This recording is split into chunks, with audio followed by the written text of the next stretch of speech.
아버지 주일이죠. 저도 그래서 아버지를 생각해 보았습니다.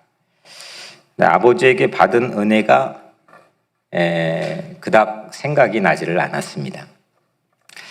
아버지가 제 어린 시절을 평범하게 하지 않았기 때문입니다. 그 아버지 한 인생을 통해서 저와 가족들은 특히 이제 동생들은 고아원에서 어린 시절을 보냈고, 하여튼 기억이 다 나지 않을 정도로 무던히 험난한 세월을 보내기도 했습니다. 또 그렇다고 해도 제가 자녀들에게 좋은 아버지라고 하는 자신도 정말로 없었습니다.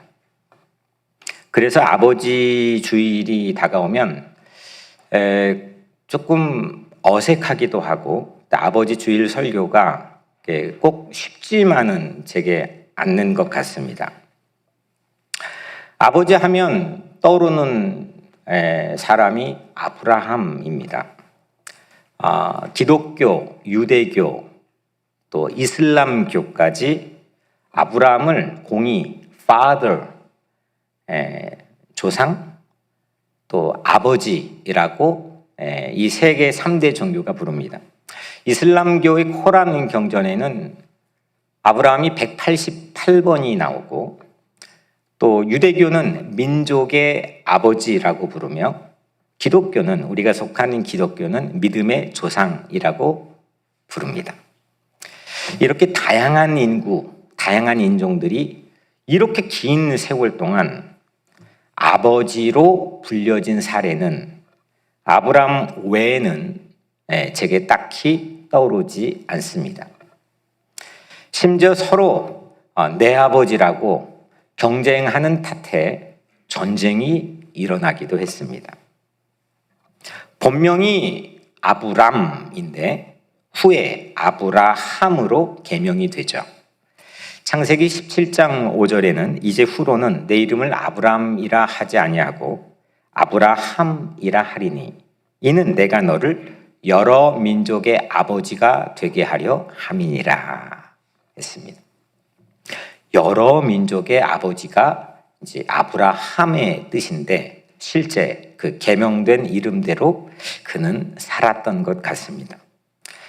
그런데 아브라함도 꼭 좋은, 특별하고 위대한 아버지로 태어났다고 생각하지는 않습니다. 그렇게 보여지는 것만은 아닌 것 같습니다. 아들을 불태워서 번제로, 제물로 바치려고 했습니다.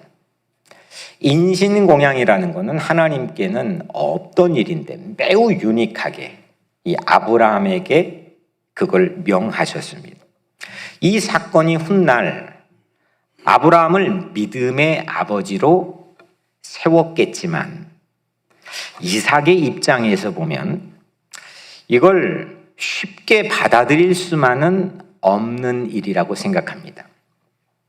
물론 결과론적으로는 어느 순간에 우리 삶을 총체적으로 볼 수 있겠지만, 우리도 매 순간 그걸 어떻게 해석하고 받아들이느냐에 따라서 오늘 이 사건처럼 상처로 받을 수도 있고, 또 그걸 위대한 계획으로 가는 하나의 관문으로 해석할 수도 있다고 생각합니다. 저에게도, 여러분에게도, 아브라함에게도 그런 면들이 저는 많이 있다고 생각합니다. 그래서 평범했던 한 아버지가 어떻게 인류에게 아버지가 될 수 있었을까요?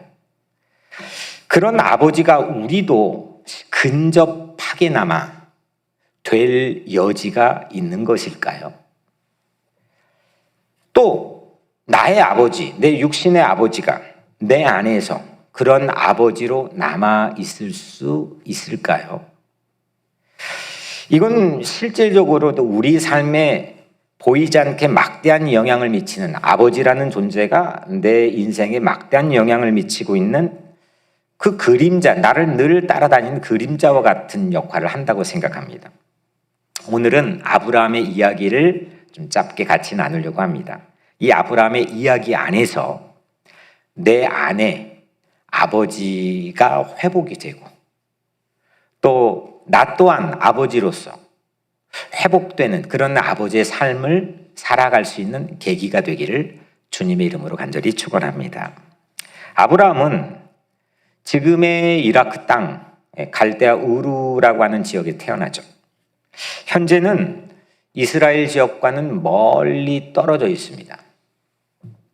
하루는 아브라함에게 하나님께서 찾아와서 말씀하셨습니다. 오늘 1절이죠. 여호와께서 아브라함에게 이르시되 너는 너의 고향과 친척과 아버지의 집을 떠나 내가 내게 보여줄 땅으로 가라. 여호와께서 말씀하셨다고 그랬는데 아마 들어보기 어려운 문화권에서 여호와라는 분이 아브라함에게 말씀하셨다는 겁니다. 여호와를 알 수 없는 지역에서 아브라함은 여호와의 말씀을 듣습니다. 그리고 아브라함은 그 말씀에 반응을 했죠.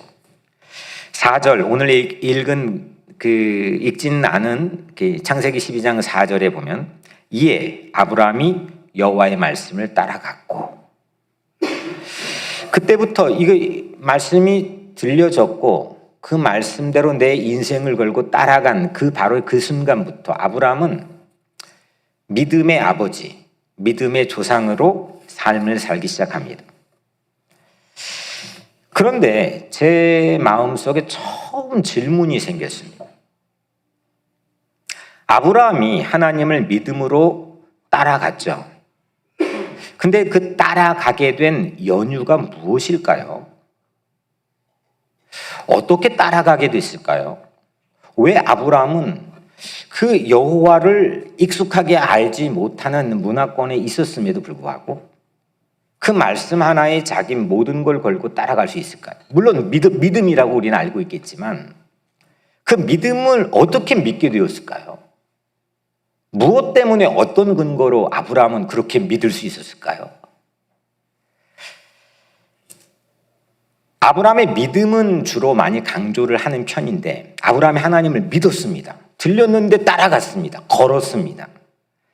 그런데 왜 아브라함이 하나님을 그렇게 잘 믿게 된 것인지는 우리가 잘 조명하고 있지는 않은 편인 것 같습니다. 왜 그랬을까요? 오늘 1절은 이렇게 시작합니다. 여호와께서 아브라함에게 이르시되 너는 너의 고향 친척 아버지의 집을 떠나 내게 보여줄 땅으로 가라. 아브라함이 아직 하나님을 믿기 전이죠. 그 말씀뿐만 아니라 그 존재 여부조차도 아마 알기가 어려웠던 때입니다. 하나님을 믿기 전에 하나님께서 여호와께서 아브라함에게 이르시되 아브라함을 찾아와서 말씀을 해주신 겁니다. 이르시되 히브리어로는 바이오메르. 이건 성서에서 아마 저는 구약을 전공한 사람이지만 구약에서 아마도 가장 많이 반복되고 있는 구절이고 굉장히 중요한 구절입니다. 저 어릴 때의 성경 버전으로는 우리나라 성경 버전으로는 가라사대이죠. 그러니까 여호와께서 아브라함에게 바이오메르 이르시되 천지에서 하늘 우주죠. 그 우주의 시작도 성경은 바이오메르 하나님이 이르시되 가라사대 있어졌다. 그리고 지구의 시작, 천지의 지구의 시작도 바로 바이오메르 하나님이 말씀하신 거에서 시작되었다고 성경은 증언하고 그걸 우리는 믿는 사람도 있고 믿지 않는 사람도 있습니다. 여튼 하나님의 말씀하시는 대로 되었습니다. 말씀하시면 역사가 되었고 사건이 일어났습니다. 여호와를 알 수도 없는 아브라함에게 여호와의 말씀이 찾아왔다는 것은 이건 아브라함 자신의 의식이기도 하고 후대에 이 본문을 기록한 후손들의 의식이기도 합니다. 그 말씀을 따라갔다. 그래서 그를 믿음의 조상이라고 우린 여기죠. 근데 그 전에 하나님의 말씀이 하나님께서 아브라함에게 말씀하셨다. 찾아오셨다는 겁니다. 여호와께서 그 우르 출신인 아브라함에게 바이오메르 말씀하신 것은 그거는 설명이 안 되는 기적 같은 일인 겁니다. 은혜입니다. 사람들은 그 뒤에 여호수아의 반응에 집중을 많이 하는 편이죠. 그 믿었다, 따라갔다, 순종했다. 야, 그 믿음의 깊이와 그 강함이 정말 특별했다. 근데 어떻게, 왜, 어떤 연유로 그는 그렇게 믿게 되었을까? 히브리서 11장 8절도 로마서도 그 아브라함의 반응에 대해서 많이 집중을 하는 편이지만 딱 한 사람이 이 점을 간파해서 우리에게 전합니다. 여호수아입니다. 여호수아 24장 2절에 보면 옛적에 너희 조상들 곧 아브라함의 아버지 나홀의 아버지 데라가 강 저쪽에서 거주하여 다른 신들을 섬겼더니, 그러니까 아브라함 일가는 약속의 땅에선 멀리 떨어진 이 요단강 이편으로 막 이제 넘어온 여호수아 입장에선 이 강 저편 40년 동안 헤맸던 그 강 저편에서도 맨 끝 극동의 위치에 있는 그곳에서 아브라함의 아버지 데라를 비롯한 그의 일가는 다른 신들을 섬겼다는 겁니다. 우르라고 하는 지역은 매우 독특합니다. 인류 최초의 문명은 수메르 문명이라고 생각합니다. 이건 대부분의 문헌학자들과 역사가들이 다 그렇게 얘기하죠. 그 티그리스 유프라테스, 지금의 이라크 지역이 있는 수메르 문명이 인류 최초의 문명이라고 생각을 합니다. 거기에서 꼽힌 도시가 우루입니다. 되게 풍요로웠습니다. 모든 문명들이 그곳에서 발원했습니다. 특별히 그 문명을 이끌어가는 가장 중요한 힘이 종교적 힘이었는데, 풍요의 신 달을 섬겼습니다. 그 달의 신의 이름이 난나르이고 지금도 문헌에 기록되어 유적으로 남아 있습니다. 그리고 현재 이라크에 가면 지구라트라고 하는 큰 사각형의, 여러분들 지구라트 쳐보면 바로 사진이 뜨는데, 큰 신전이 가장 오래된 세계의 유적으로 여전히 남아 있는데 거기가 달신인 난나를 섬겼던 유적입니다. 아브라함은 그 문명에서 여호수아의 증언으로는 다른 신들을 섬겼습니다. 근데 여호수아 24장 2절 바로 그 다음 절인 3절에서 이렇게 얘기합니다. 2절부터 다시 읽어드리면, 옛적에 너희 조상들 곧 아브라함의 아버지 나홀의 아버지 데라가 강 저쪽에서 거주하여 다른 신들을 섬겼더니 내가 너희의 조상 아브라함을 강 저쪽에서 이끌어내어 가나안 온 땅에 두루 행하게 하고 그의 씨를 번성하게 하고 그에게 이삭을 주었으며. 아니, 저기에 딴 데 관심을 가지고 딴 문명권에 살았던 사람이 하나님께서 강 이쪽으로 이끌어내어서 정착하게 하고 자식을 낳게 하고 번성하게 했다. 기적이라는 겁니다. 물론 갖가지 이유로 여러분들 각자의 삶을 해석할 수는 있겠지만 저 태평양을 우리는 다 건너왔습니다. 한국에 살 수도 있었을 텐데 여기까지 건너와서 각기 다양한 히스토리를 갖고 있겠지만 내가 이곳에서 이러쿵저러쿵 하며 살고 있다는 것은 이건 다 내 이성으로 설명이 안 되는 기적 같은 일입니다. 뭐 나도 이거 열심히 살았고 어떻게 했고 하지만 저만 봐도 그런 계획이 조금치도 없었습니다. 그런 생각을 가져보지도 않았습니다.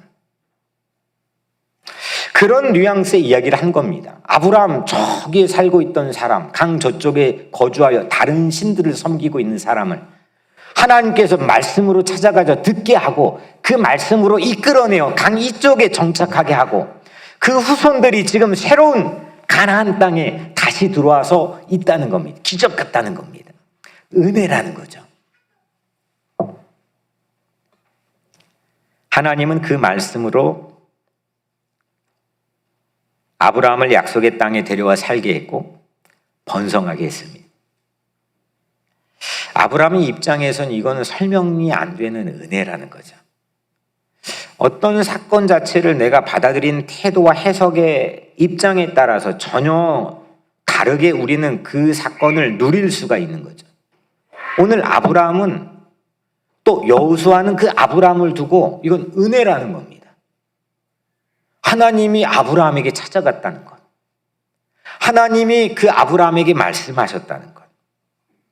그래서 여호와께서 아브라함에게 이르시되 이 외에는 아브라함이 그렇게 큰 믿음을 갖게 된 연유를 밝힐 필요도 없고 밝힐 수도 없다는 거죠. 그냥 하나님이 찾아오셔서 말씀해 주셨다는 겁니다. 그래서 아브라함은 그 말씀에 이끌려서 하나님 말씀대로 그 지시할 땅에 갔다는 겁니다. 그러지 않고 아브라함은 여호와의 말씀을 따라갈 수가 없었을 겁니다. 이전에 관계가 됐던 것도 아니고 특별한 자격도 없었고 아브라함에게 하나님이 찾아와서 말씀하신 것은 아브라함에게 모든 것을 걸 만큼 그거는 은혜로 받았다는 겁니다. 여러분들은 여러분들 각자의 삶에 대해서 무엇로 받고 있습니까? 여러분들의 아버지는 여러분들에게 어떤 존재입니까? 무엇로 받고 있습니까? 평범한 아버지가 위대한 아버지로 된 오늘 이 본문의 순간은 그 아버지가 은혜로 받기 시작하면서부터 시작이 된다는 거죠. 은혜로 받지 않고 어찌 믿을 수 있고 은혜로 받지 않고 어찌 생존하고 살아갈 수가 있으며 은혜로 받지 않고 그렇게 막막한 펼쳐진 길을 따라갈 수 있겠습니까? 수없는 의심이 솟구쳐 오르고 수없는 불신과 불행이 자기의 삶을 가로막았을 텐데 어찌 각자의 힘으로 그 길을 걸어갈 수 있겠습니까?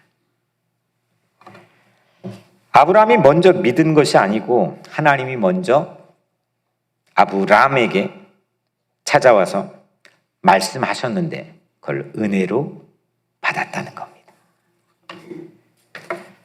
아브라함은 아직 아브라함이 아닙니다. 아브람일 뿐입니다. 아직 모든 민족의 아버지인 아브라함이 아닙니다. 아브라함이 아닙니다.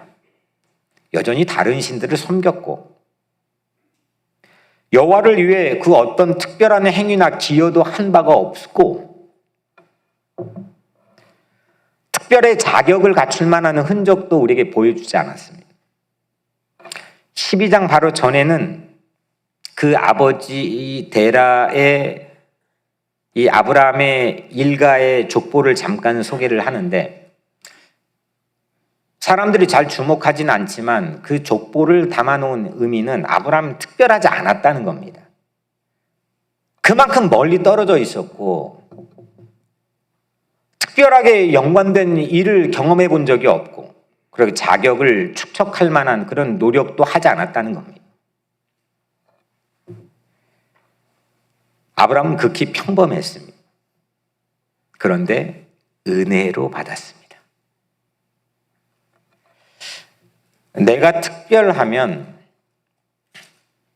찾아오는 것들, 나에게 찾아오는 것들이 특별하기가 어렵습니다. 그런데 내가 특별하지 않으면 작은 것도 특별하게 다가오는 걸 경험하게 됩니다.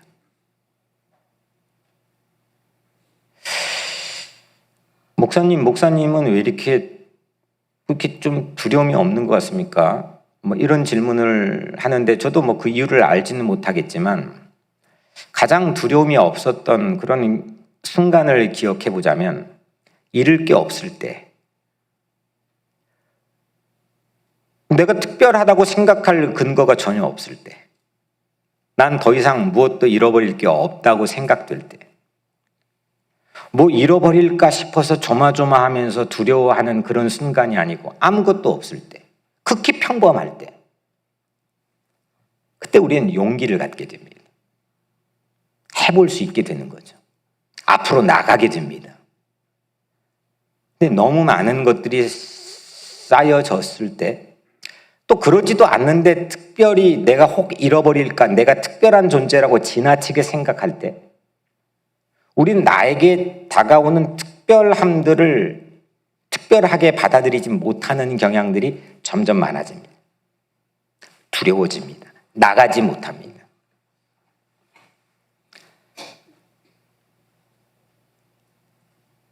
특별하지 않았던 아브라함에게 찾아왔던 여호와의 말씀, 그 말씀을 아브라함은 특별한 은혜로 받아들인 거죠. 그리고 하나님의 자녀, 열국의 아비가 되는 특별한 존재로 살게 되었습니다. 저는 휴가를 잘 여러분들 덕분에 다녀왔습니다. 그 휴가가 시작하는 월요일 아침, 매우 이례적으로 이 휴가가 시작됐는데 어디로 가야 될지, 어디 가서 뭘 해야 될지 정해지지가 않았습니다. 여비도 없었고, 그래서 구름기둥이, 불기둥이 이게 어디로 인도할까?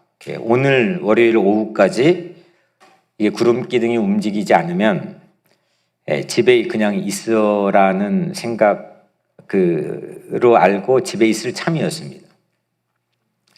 한 가지 희망은 수년 전 목회자들에게 휴식처를 무료로 제공한다고 하는 업스테이트 뉴욕의 소식을 듣고 한참 전에 신청해 둔 곳이 있었습니다. 별로 기대는 하지 않았지만 그래도 그냥 걸어 놓은 거죠. 근데 그날 오전까지도 뭐 연락이 없었습니다. 근데 오후가 지나서 이메일 한 통이 왔는데 오라고 연락이 왔습니다. 그래서 갔죠. 밤늦게 도착했습니다. 저와 제 아내가 갔는데, 아니 다 퇴근해야 되는 시간인데 그 밤 늦은 시간까지 기다리고 있었습니다. 아주 행복한 모습으로 나만을 기다렸다는 그런 표정을 가지고 백인 여성이 기다리고 있었습니다. 6일 동안, 체류하는 6일 동안 매일 식사를 줬습니다. 무료입니다. 재워줬습니다. 무료입니다.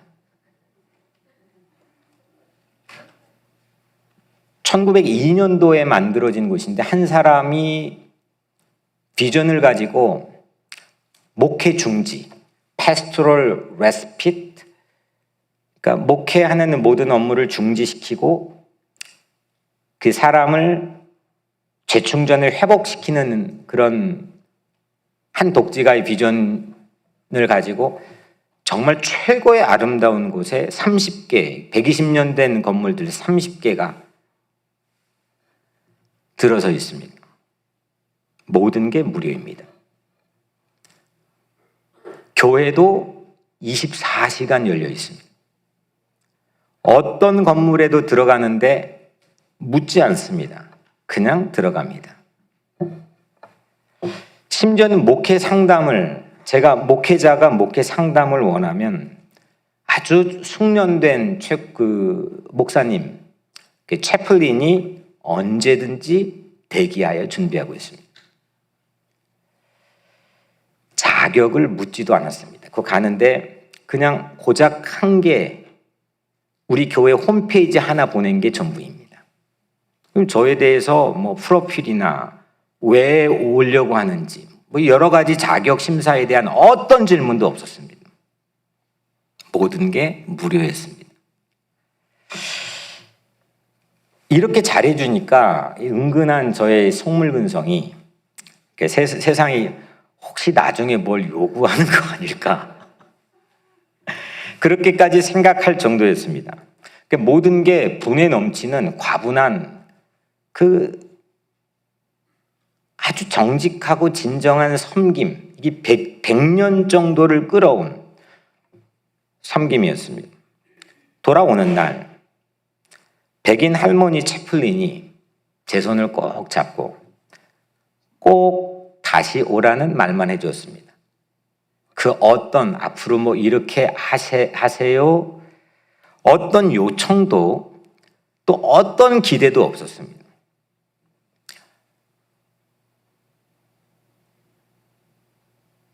나중에 들어보니까 중부의 엄청난 이름을 밝히지 않은 엄청난 독지가가 이 모든 거를 돈을 쏟아부어서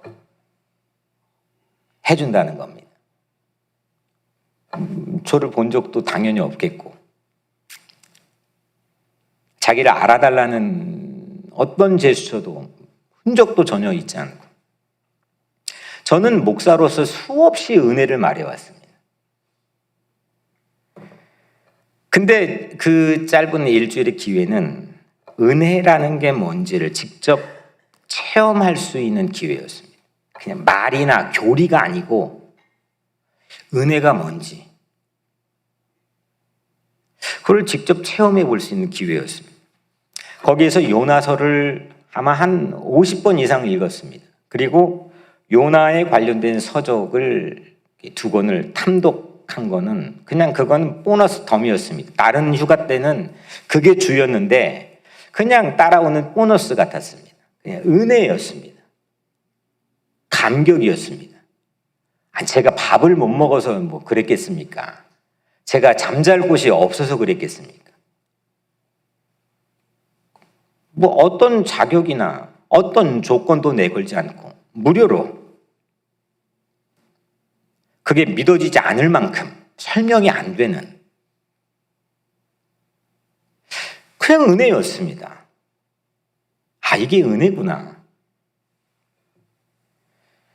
휴가가 시작한 날부터 여러분들에게 하잔멈 기도를 부탁하고 갔지만 하필 한국에 있는 동생이 이 피가 터져서 잘 버텨왔던 1년인데 일산의 그 암센터 응급실로 이 군산에서부터 또 실려갔습니다. 꼭 걔는 제가 휴가가 시작되면 아프더라고요. 작년도 휴가가 시작되면 아프더니 그래서 제가 기도를 부탁했죠. 저긴 매우 이례적인 일이기도 합니다. 근데 그 6일 기간 동안 뭐 계속 전화하고 기도하고 주변 의사들 동원해가지고 방법들을 찾고 2번을 거의 그냥 죽음, 이게 의사도 할 방법, 피가 계속 나오고 심지어는 화장실에 쓰러졌는데 문이 열리지 않고 피는 계속, 이게 간암은 이 암 자체로 죽는 확률보다 이 식도에 있는 정맥류가 터져 죽는 게 넘버 원입니다. 치사율. 그건 죽는 겁니다. 근데 2번이나 찝어놓으면 다시 터지고. 저는 여러분들이 생각이 났습니다. 기도를 또 부탁할까? 이게 기도 부탁한다는 게 저는 참 이렇게 절박하고 든든한 우군이라고 하는 것 체험했습니다. 또 걱정을 너무 하실까 봐 그냥 꾹 눌러 참았지만 그렇게 동생이 사경을 헤매는, 이 동생은 내가 왜 이렇게까지 해야 되나 라고 스스로 자문하기도 하지만 그냥 어린 시절 고아원에서 그냥 아빠였습니다. 말도 없고 가장 상처가 많이 받은, 여전히 사실은 지금까지도 둘이 가장 험난했던 시간 함께, 걔는 6호실, 저는 2호실. 이쪽에 두드려 맞으면 저는 여기 소리 듣고, 여기서 하면은 걔는 소리 듣고, 그걸 뒤로 한 번도 서로 이야기해 본 적이 지금까지 40년 동안 없습니다.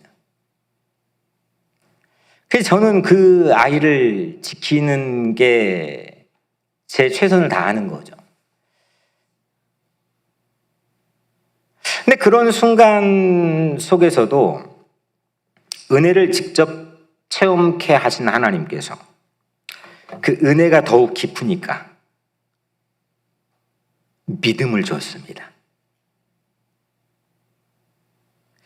은혜가 깊으니까 믿을 수 있다는 게 교리적 설명이 아니고, 여러분들은 어떤 의미인지 제가 제 언어로 충분히 전달이 제약이 있다고 생각하지만,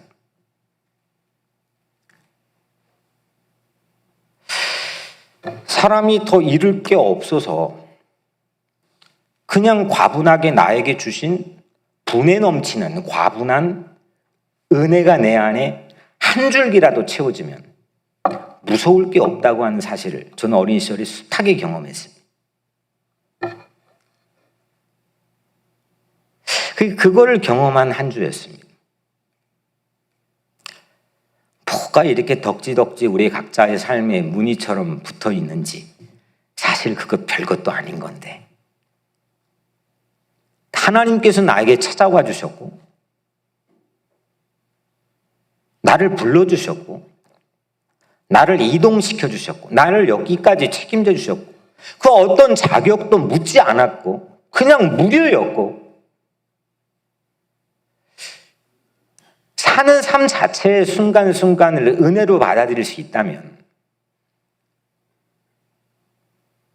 우리는 매우 연약한 존재임에도 불구하고 무적의 삶을 살 수 있지 않겠습니까? 오늘 그런 삶을 우리가 함께 꿈꾸었으면 좋겠습니다. 지난 화요일 성경 공부를 했습니다. 저는 이거를 수년 전에 이제 우리 성도들 했는데, 저는 가르쳤었거든요. 근데 다시 하는데도 했던 게 기억이 안 납니다. 계속 보고 나를 위해서도 계속 반복해서 봅니다. 이거 한 것만 하면 되겠다는 생각을 가질 정도로 좋은 교재입니다. 근데 지난 화요일에 성경 공부하면서 팀 켈러 목사님 쓰신 교재인데 한 문장에 큰 도전을 받았습니다. 그 과의 타이틀은 공동체입니다. 교회, 타이틀은 공동체입니다. 그 문장은 이렇습니다. 기독교 공동체는 복음, 쉼표, 곧 은혜의 메시지에 대한 공통 경험을 한 사람들로 구성된다. 교회가 뭐냐? 네, 하나님의 백성. 그리고 기독교 공동체는 복음, 곧 은혜의 메시지에 대한 공통 경험을 한 사람들로 구성된다. 하나님 백성, 그거 누가 모릅니까? 성경에 늘 얘기하는 거죠. 하지만 기가 막힌 표현을 해둔 겁니다. 은혜의 메시지에 대한 공통 경험을 한 사람들. 만나면 그 은혜를 나눌 이야기가, 스토리가 있고, 그 공동체 각자의 삶의 얼굴처럼 다양한 삶의 자리지만 그 은혜에 대한 공통 경험을 한 사람들이 모여 있는 곳, 그게 교회입니다. 여긴 동문회가 아닙니다. 여긴 어디 회사도 아닙니다.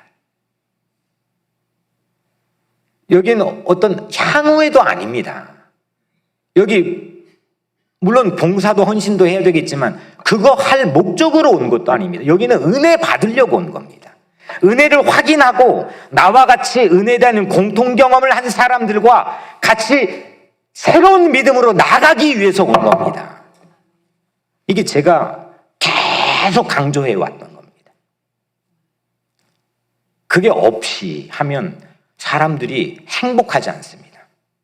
근데 조금 부족해도, 조금 난관이 있어, 좀 열악해도 그 은혜에 대한 공통 경험이 있으면 그때는 아주 강해집니다.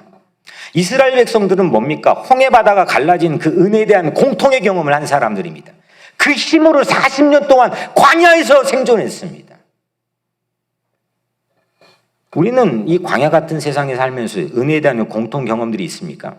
여러분들의 가족은 그 혈액형으로 엄마 아빠 사이에 난 자녀들과 이루어진 구성원들입니다. 그거는 생물학적인 그런 공동체입니다. 근데 영적인 공동체가 가정이 되기 위해 여러분들의 가정은 어떤 은혜에 대한 공통 경험이 있습니까? 부모에 대해 은혜에 대한 그 부모가 뭐 잘해주고 못해준 것만 따지지 말고 부모가 나에게 존재 자체로 있게 만든 그 은혜에 대한 공통 경험을 자녀들이 가지고 있습니까? 그걸 가르치고 있습니까? 부부 사이에는 그런 은혜에 대한 공통 경험이 있습니까? 그게 신앙의 기독교 공동체의 의미입니다.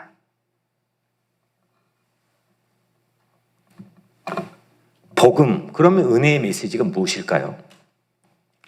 복음, 은혜의 메시지에 대한 공통 경험을 한 사람들로 구성된다. 복음, 은혜의 메시지가 무엇일까요? 그 은혜는 이런 거죠. 하나님께서 자신의 아들 예수 그리스도를 나에게 보내셨다는 겁니다. 나에게 찾아오셨다는 거죠. 그리고 나를 어떻게든 살려보려고, 건져내보려고, 내가 서야 될 심판의 자리에 나 대신 십자가에서 그 아들 예수가 죽으셨다는 겁니다. 이로 인해서 나는 하나님의 자녀가 되고 하나님은 나의 아버지가 된다는 거죠. 이게 복음입니다. 이게 은혜의 메시지입니다. 근데 그거에 대한 반응하는 것은 여러분들의 소관입니다. 그건 여러분들의 팔자입니다. 이걸 믿으면 이 은혜에 대한 경험, 이 사건을 은혜로 받아들이면 운명이 바뀌어진다고 하는 사실 자체를 기독교는 복음이라고 얘기합니다. 여러분들은 어떻습니까? 이 복음이라고 하는 예수의 복음이라는 사건 자체를 뭘로 받아들입니까? 늘 들어왔던 얘기, 늘 아는 얘기, 더 진척 안 해도 그 다음 문장까지 외우고 있는 지식, 누구에게라도 일사천리로 설명할 수 있는 그런 논거, 그걸로 알고 있습니까? 아니면 여전히 나에게는 설명 안 되는 은혜로 받고 있습니까? 아브라함처럼 진정한 아버지가 된다는 것은 그 하나님의 자녀됨을 은혜로 받기 시작하는 순간부터 시작이 됩니다. 전 그래서 어린 시절부터 내가 만약에 그 나를 버렸던 아버지를 마음에 품고 저는 도끼가 올라서 그때 제 동년배 사람들이 있는 저 안양교도소에 저도 있을지도 모르고 하나님께서 주신 이 모든 걸 그냥 그 이유가 될 수가 없습니다. 그냥 은혜로 받았던 것 같습니다. 아버지도 은혜였습니다. 3월 1일 아버지 생일이 되면 그냥 동생 둘을 데리고 고아원 뒷교재에 가서 촛불을 켜고 그 아버지를 위해 기도했습니다. 그게 버티게 만들어줬을 뿐만 아니라 그게 내 마음속에 새로운 소원과 희망을 갖게 했습니다. 점점 어른이 되어가면서 저도 그 은혜가 때론 퇴색되어가고 바래질 때도 있습니다. 여러분들은 어떻습니까? 갈라디아서 오늘 두 번째 본문인 3장 7절에 보면 그런즉 믿음으로 말미암은 자들은 아브라함의 자손인 줄 알지어다. 그러니까 믿음으로 말미암은 자들, 그리스도 예수를 믿고 신뢰하면 아브라함의 자손, 하나님의 자녀가 된다는 거죠. 이건 은혜로만 누릴 수 있다는 겁니다. 은혜로 받느냐 아니면 육정으로 받느냐, 이 갈라디아 교회에서는 이게 지금 가장 큰 핫 이슈가 되었습니다. 은혜는 아무것도 요구하지 않습니다. 조건을 달지도 않고 자격을 따져 묻지도 않습니다. 그 사람이 가져야 될 행위나 마땅한 그런 멋스러운 모습을 자격으로 내걸지도 않습니다. 그냥 그렇게 해 주었습니다. 영어에 favor와 grace라고 하는 단어가 있는데 한국말로 하면 favor, 호의, 그리고 grace, 은혜, 이건 상당히 비슷하게 사용됩니다. 하지만 어떤 글에서 봤는데 차이가 있습니다. 은혜는 무료입니다. free입니다. 과분한 선물입니다. undeserved gift입니다. 근데 호의는 마땅히 누려야 될 이유가 있는 겁니다. 받을 이유가 있는 겁니다.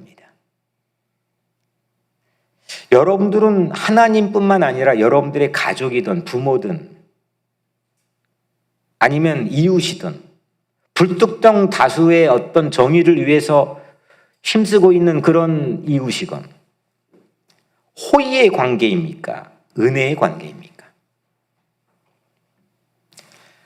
저는 아버지로부터 이 설교 서두에 얘기했지만 아버지로부터 받은 은혜는 잘 생각나지 않습니다.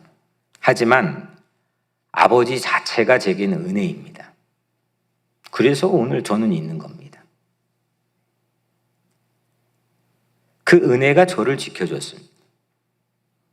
그 은혜가 부족한데도 여전히 형편없는데도 때론 자괴감도 드는데도 앞으로 한 발 또 내딛게 만든 힘은 그 은혜입니다. 갈라디아서 3장 7절에는 그런즉 믿음으로 말미암은 자들은 아브라함의 자손인 줄 알지어다. 히브리서 11장 8절이나 로마서에는 이 아브라함을 얘기할 때 믿음을 강조하고 얘기하는데 오늘 바울은 갈라디아서 3장 7절에서 믿음으로 말미암은 자들은 아브라함의 자손인 줄 알지어다. 여기에서 조금 더 강조는 자손입니다. 자녀입니다. 이 말인즉슨 이겁니다. 아브라함의 자녀가 될 수 있는 자격은 유대인이 되는 게 아니라는 겁니다. 당시에 갈라디아 지역, 우리처럼 교폭교회죠. 근데 외국인들이 들어오는 겁니다. 근데 그들은 할례도 받지 않고 율법에 대해서 무식합니다. 그래서 이 갈라디아 교회에서는 그들이 유대인이 되게끔 하는데 진력했습니다. 바울이 나타났습니다. 그게 복음이 아니라는 겁니다. 복음은 은혜를 믿음으로 받는 것이라고 주장합니다. 그래서 유대인들만 유대인처럼 흉내 내어야만, 유대인 척해야만, 유대인의 습관을 배워야만 그리스도인이 되는 게 아니고 외국인들도 믿음으로 그리스도인이 될 수 있다는 겁니다. 아브라함은 하나님의 그 찾아오신 말씀을 은혜로 받고 믿을 수 있었습니다. 그래서 실제는 유대 지역에 살지도 않았는데도 불구하고 그는 유대인의 조상이 되었습니다. 그래서 은혜를 받고 믿는 이방인들도 모든 민족의 사람들도 흑인도 백인도 우리들도 아브라함의 자손이 될 수 있다는 겁니다. 오늘 창세기엔 너는 너의 고향과 친척과 아버지의 집을 떠나라고 했습니다. 혈육을 떠나라는 겁니다. 이게 아브라함이 가슴에 품었던 소명입니다. 그 혈육에 갇혀 있는 것, 그 지연에 갇혀 있는 것. 내가 그냥 그래도 최대한 양보해도 나랑 비슷한 생각을 갖고 있는 사람이라고 가두어놨던 거기에 갇혀 있는 것. 이건 모두 다 벗어버리고 떠나라는 겁니다. 그리스도의 복음은 이렇게 광대한 겁니다. 위대한 겁니다. 그래야 모든 민족의 아버지가 될 수 있다는 겁니다. 혈육을 떠나 은혜로 모두와 새로운 가족을 이루는 것. 이게 복음의 메시지인 줄로 믿습니다. 오늘 또 창세기 12장 2절에 내가 너로 큰 민족을 이루고, 이거를 아전인수로 이렇게 해석합니다. 미국이 우리 제 크면 그게 그냥 하나님이 우리에게 축복해 주셨다고. 그럼 다른 나라 IT는 어떤 겁니까? 이건 그런 의미가 아닙니다. 어떤 민족, 지금 이스라엘처럼 막 다른 사람들 괴롭히고 우리만 잘 되고 우리만 축복받으면 된다는 지나친 잘못된 왜곡된 선민의식이 아닙니다. 이건 배타적인 그런 큰 민족이 되라는 의미가 아니고 은혜로 모든 이방인들을 다 포함하는 하나님의 큰 백성이 되라는 겁니다. 2절 3절에 내게 복을 주어 내 이름을 창대하게 하리니 너는 복이 될지라. 너를 축복하는 자에겐 내가 복을 내리고 너를 저주하는 자에겐 내가 저주하리니 땅의 모든 족속이 너로 말미암아 복을 얻을 것이니라. 그러니까 마지막 부분을 공동번역 성서로 읽어보면 그러니까 땅의 모든 족속이 너로 말미암아 복을 얻을 것이라. 이거는 어디 가문으로 이렇게 가운으로 붙여놔도 좋을 것 같아요. 땅의 모든 족속이 너로 말미암아 복을 얻을 것이라. 공동번역 성서로 읽어보면 세상 사람들이 네 덕을 입을 것이다. 아브라함이 세상 그 문화권 시대에 이동하는 흐름에 따라 세상 덕을 본 게 아니고 아브라함 때문에 세상이 덕을 보는 비전입니다. 여러분들은 어떻습니까? 남편 되신 분들은 아내 덕을 좀 보고 싶습니까? 아닙니까? 치가 떨립니까? 아주 극소수를 제외하고는 배우자 덕 보고 싶은 마음으로 서로 간에 맞춰가면서 결혼을 시작합니다. 아주 그냥 형편없는 나랑 맞지 않는 거지나 아니면 내 옆에 좀 맞다고 보기가 어려울 정도라고 생각하는 상대나 일평생 몸에 어려움을 가지고 있는 장애를 가진 사람이나 이제 한 달 있으면 죽을 걸 뻔히 아는데도 불구하고 그런 사람과 결혼하는 것 저는 그렇게 보지 아주 적은 확률이겠죠. 다 상대를 덕보고 싶은 마음입니다. 저와 여러분들의 사이도 사실은 밑에 근저에 열어보면 덕보고 싶은 마음도 있습니다. 부부, 부모, 모든 관계가 그렇습니다. 근데 은혜를 받으면 나 때문에 너가 덕보도록 삶을 살아갑니다. 삶의 디렉션, 방향이 바뀝니다. 내가 졸업한 학교 때문에 사람들은 다 덕을 봅니다. 그거 평생 끌고 갑니다. 그런데 아브라함의 복은 나 때문에 내가 졸업한 학교가 수지를 맞는 복이라는 겁니다. 이거는 엄청나게 방향이 바뀐 거죠. 나 때문에 도시가 덕을 보고 나 때문에 회사가 수지 맞고 나 때문에 교회가 잘 되고 나 때문에 조국이 복을 받는 비전을 저는 어린 시절에 하나님으로부터 받았습니다. 그게 목사가 되고 싶었던 이유입니다. 은혜를 받는 사람이 살아가는 삶의 방식입니다. 심지어 하나님조차도 내 덕 좀 보신다고 상상해 본다면 근사하지 않습니까? 여러분들 물주라는 말 아십니까? 물주. 식당에서 고개 숙이고 구두꾼 다시 고쳐매는 사람 말고 식당 밥값 내는 사람, 그런 사람을 물주라고 부르죠. 사람들은 큰 물주를 만나려고 눈에 불을 켭니다. 다 얻어내려고 합니다. 조금 못 얻어낼 것 같으면은 손해볼 것 같으면 아주 냉정합니다. 그런데 큰 물줄을 붙잡으려고 하지 마시고 조물줄을 붙잡으시길 바랍니다.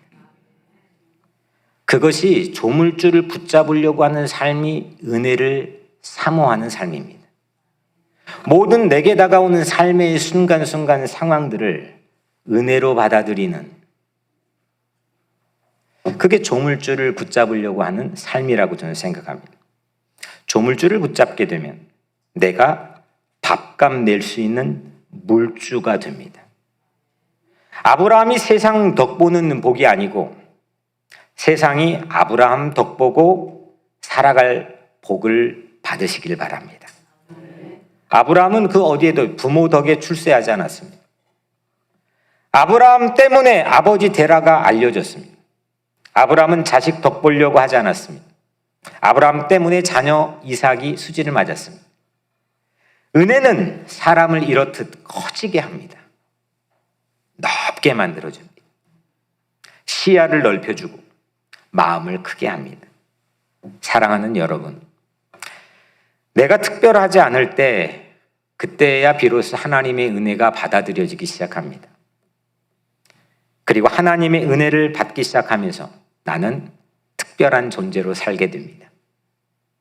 내가 하나님의 자녀로 살 때 우리는 내 안에서 일그러진 아버지가 회복이 되고 나도 회복된 아버지로 살아갈 수 있지 않겠습니까? 오늘 사랑하는 여러분들 모두가 그 은혜를 받으시기를 주의 이름으로 간절히 축원합니다. 기도하겠습니다. 은혜로우신 하나님 감사합니다. 세상의 많은 순간순간 속에 살아가면서 우리는 무상으로 아무 이유를 따져 묻지 않고 내가 누리고 받고 얻고 하는 많은 것들이 있음에도 우린 점점 은혜를 상실하는 시대 속에 살고 있습니다. 하나님, 은혜를 깨우치게 하여 주시옵소서. 은혜를 받게 하여 주옵소서. 오늘 이 예배를 드리는 모든 성도들, 은혜가 넘치도록 채워져서 용기 있게 살게 하여 주옵소서. 예수님의 이름으로 간절히 기도드리옵나이다. 아멘.